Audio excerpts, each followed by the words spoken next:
नमस्कार, मैं आरती आप सभी का स्वागत करती हूँ। छोटा सा गीत गाने जा रही हूँ। चुटकुला गीत है। अगर अच्छा लगे तो लाइक सब्सक्राइब जरूर कीजिएगा दोस्तों। कमेंट करना मत भूलिएगा हमारा गीत कैसा लगा। छोटा सा गीत है। टिकावा में बेची बेची पिया के पढ़ावली, टिकावा में बेची बेची पिया के पढ़ावली। अरे मास्टर कई देला फेल फिकीर जानी करी हाय पियावा। मास्टर कई देला फेल फिकीर जानी करी हाय पियावा। हथवा में लिहा अंग्रेजी के किताबिया, हथवा में लिहा अंग्रेजी के किताबिया।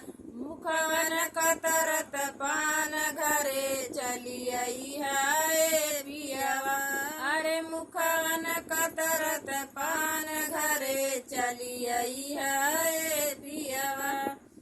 हथवा में लिए अंग्रेजी का किताबिया, हथवन कतरत पान घरे चली आई है पियावा।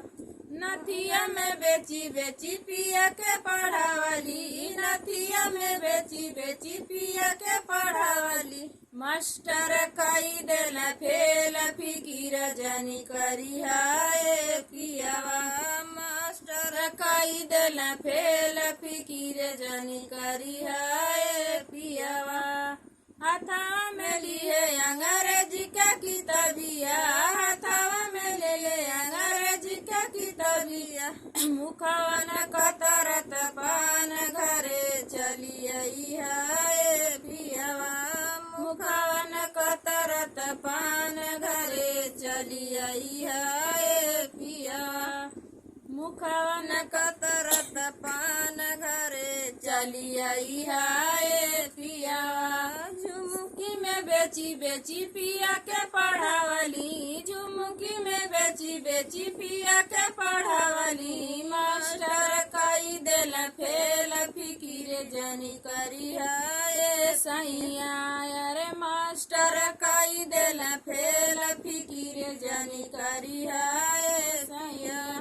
हथवा में ले ले अंग्रेजी का किताबिया, हथवा में लिए अंग्रेजी का किताबिया। मुखवन कतरत पान घरे चली आई है सैया। मुखवन कतरत पान घरे चली आई है सैया। अरे मुखवन कतरत पान घरे चली आई है सैया। सिकड़ी में बेची बेची पिया के पढ़ावली, सिकड़ी में बेची बेची पिया के पढ़ावली। मास्टर कई देला फेल फिकीर जानी करी है पियावा। मास्टर कई देला फेल फिकीर जानी करी है पियावा। हथवा में लिए अंग्रेजी का किताबिया, हथवा में लिए अंग्रेजी का किताबिया। मुखवन कतरत पान घरे चली आई है पियावा। मुखवन कतरत पान घरे चली आई है रजवा। छोटा सा गीत था दोस्तों। अच्छा लगे तो लाइक सब्सक्राइब जरूर कीजिएगा दोस्तों। कमेंट करना मत भूलिएगा हमारा गीत कैसा लगा।